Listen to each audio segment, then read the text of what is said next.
Hi friends, എല്ലാവർക്കും വർണ്ണ കാഴ്ചകളിലേക്ക് സ്വാഗതം. ഇന്നത്തെ നമ്മുടെ കഥയിൽ സൃഷ്ടിയും പ്രീതയും ആണെങ്കിൽ വഴക്കുണ്ടാക്കുന്നത് കണ്ടിട്ട് സർല എന്താണ് കാര്യമെന്ന് ചോദിക്കുന്നു. പ്രീത അപ്പോൾ പറയുകയാണ്, എനിക്കാണെങ്കിൽ പൃഥ്വി ഒരു നെക്ലേസ് തന്നു, അത് കണ്ടിട്ട് കിരണിനും സൃഷ്ടിക്കും ഇഷ്ടപ്പെട്ടിട്ടില്ല എന്ന് പറയുന്നു. സർലയാണെങ്കിൽ നെക്ലേസ് നോക്കിയിട്ട് പറയണം, ഇത്രയും വിലപിടിപ്പുള്ള നെക്ലേസ് ഒന്നും നമുക്ക് വാങ്ങാൻ പറ്റുകയുമില്ല, അതുപോലെ കൊടുക്കാനും പറ്റില്ല, അതുകൊണ്ട് നീ ഇത് തിരിച്ചു കൊടുക്കണമെന്ന് പറയുന്നു. പ്രീതയാണെങ്കിൽ തിരിച്ചു കൊടുക്കാമെന്ന് സമ്മതിക്കുകയാണ്. സൃഷ്ടിയാണെങ്കിൽ മനസ്സിൽ വിചാരിക്കുകയാണ്, ഉറപ്പായിട്ടും പൃഥ്വിയുടെ ഗേൾഫ്രണ്ട് ഷേർലിൻ തന്നെ ആയിരിക്കും, അത് കണ്ടുപിടിക്കണമെന്നൊക്കെ വിചാരിക്കുന്നു. സൃഷ്ടിയാണെങ്കിൽ നമ്പ്യാർ കുടുംബത്തിലാണെങ്കിൽ ഒരുക്കങ്ങൾ ചെയ്യുകയാണ് വിവാഹ വാർഷികത്തിനുള്ളത്.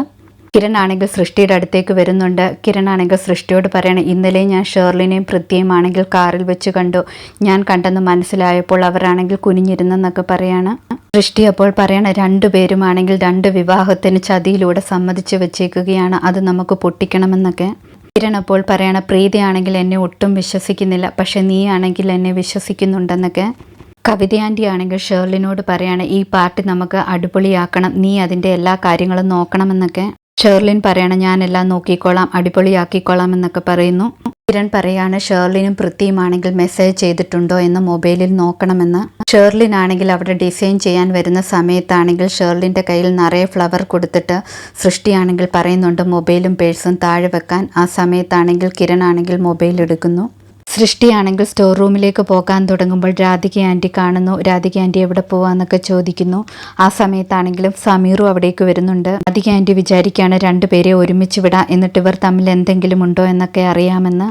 രാധികയാണെങ്കിൽ സമീറിനോട് പറയാണ് സൃഷ്ടിയെ ഹെൽപ്പ് ചെയ്യാൻ കൂടെ ചെല്ലാൻ. സമീറും സൃഷ്ടിയുടെ കൂടെ ചെല്ലുന്നു. രാധികയാണെങ്കിൽ മനസ്സിൽ വിചാരിക്കുകയാണ്, ഇപ്പോഴത്തെ കുട്ടികളുടെ ഇടയിലെ പ്രണയമൊന്നും പെട്ടെന്ന് കണ്ടുപിടിക്കാൻ പറ്റില്ല, അത്രയ്ക്ക് സ്മാർട്ടായിട്ടാണ് കാര്യങ്ങൾ കൈകാര്യം ചെയ്യുന്നത്. എന്തായാലും ഞാൻ ഇവർക്കിടയിലെ പ്രണയം കണ്ടുപിടിക്കുമെന്നൊക്കെ രാധിക സ്വയം തീരുമാനിക്കുകയാണ്. അക്ഷയാണെങ്കിൽ കാർത്തികയെ കാണുന്നുണ്ട്. കാർത്തികയോടാണെങ്കിൽ നമ്പ്യാർ കുടുംബത്തിലെ ഡയമണ്ട് നെക്ലേസിൻ്റെ പ്രശ്നമൊക്കെ സോൾവ് ആയോ എന്ന് ചോദിക്കുന്നു. കാർത്തിക അപ്പോൾ പറയണ, പ്രീതയുടെ ഭാഗത്ത് ഒരു തെറ്റുമില്ലായിരുന്നെന്ന്. അപ്പോൾ അക്ഷയ് പറയാണ്, നിന്നോട് ഞാൻ അതിനെക്കുറിച്ചൊന്നും ചോദിച്ചില്ലല്ലോ, ആരുടെ ഭാഗത്താണ് ശരിയെന്നും തെറ്റെന്നും ഒന്നും, പിന്നെ നീ എന്തിനാണ് അതിനെക്കുറിച്ച് പറയുന്നതെന്നൊക്കെ ചോദിക്കുന്നു. ഷേർലിൻ ആണെങ്കിൽ പെട്ടെന്ന് തന്നെ മൊബൈൽ പോയി നോക്കുകയാണ്. നോക്കിയപ്പോൾ കാണുന്നില്ല. പെട്ടെന്ന് കിരണിനെ സംശയം തോന്നുന്നു. കിരണിനെ തേടിയാണെങ്കിൽ ഷേർലിൻ കിരണിൻ്റെ അടുത്തേക്ക് പോവുകയാണ്. കിരൺ ആണെങ്കിൽ ഷേർലിൻ്റെ പാസ്വേഡ് അടിച്ചു നോക്കിയിട്ട് അതിൽ ഓപ്പൺ ആകുന്നില്ല. വീണ്ടും അവൾ പാസ്വേഡ് മാറ്റി. കിരൺ ആണെങ്കിൽ ഷേർലിൻ്റെ മൊബൈലിൽ ഓരോ പാസ്വേഡ് ഇട്ട് നോക്കുകയാണ്. ഷേർലിൻ ആണെങ്കിൽ മനസ്സിലാകുന്നു കിരണിൻ്റെ കയ്യിലിരിക്കുന്നത് എൻ്റെ ഫോണാണെന്ന്. ഷേർലിൻ വിചാരിക്കുകയാണ്, ഇപ്പം കിരണിനോട് പോയി ചോദിക്കേണ്ട, ചോദിച്ചാൽ അവൻ പറയും താഴെ കിടന്ന് കിട്ടിയതാണ്, അല്ലെങ്കിൽ ആരെയാന്ന് അറിയാഞ്ഞിട്ട് എടുത്തതാണെന്നൊക്കെ. ശരിക്കും ഇവനെ ഫാമിലിയുടെ മുന്നിൽ ഇൻസൾട്ട് ചെയ്യണം, അതിനുള്ള ഒരു ഐഡിയ ചെയ്യണമെന്നൊക്കെ വിചാരിക്കുകയാണ്. ഷേർലിൻ വിചാരിക്കുകയാണ്, ഇതിന് തെളിവായിട്ട് ഒരു സാക്ഷി കൂടെ വേണമെന്ന്. ഷേർലിൻ ആണെങ്കിൽ അവിടെ നിന്ന് പോകുന്നു. രോഹിത് പറയാണ്, എൻ്റെ അച്ഛനും അമ്മയും കാണുമ്പോഴാണ് എനിക്ക് വിവാഹം കഴിക്കാനൊക്കെ തോന്നിയത്, ഇതുപോലെ ഒരു കപ്പിളിനെ വേറെ ഞാൻ കണ്ടിട്ടില്ല എന്നൊക്കെ പറയുന്നു. ആൻറ്റി ആണെങ്കിൽ രോഹിത്തിനോട് ചോദിക്കുകയാണ്, എന്നെ വിശ്വസിക്കുന്നുണ്ടോ എന്ന്. രോഹിത് വിശ്വസിക്കുന്നുണ്ടെന്ന് പറയുന്നു. കവിത ആൻറ്റി അപ്പോൾ പറയണം, ഷേർലിൻ കുറച്ച് മോഡേൺ ആണെങ്കിലും നല്ല പെൺകുട്ടിയാണ്, ഈ പാർട്ടിയൊക്കെ അവൾ തന്നെ നോക്കി നടത്തുമെന്നൊക്കെ പറയുന്നു.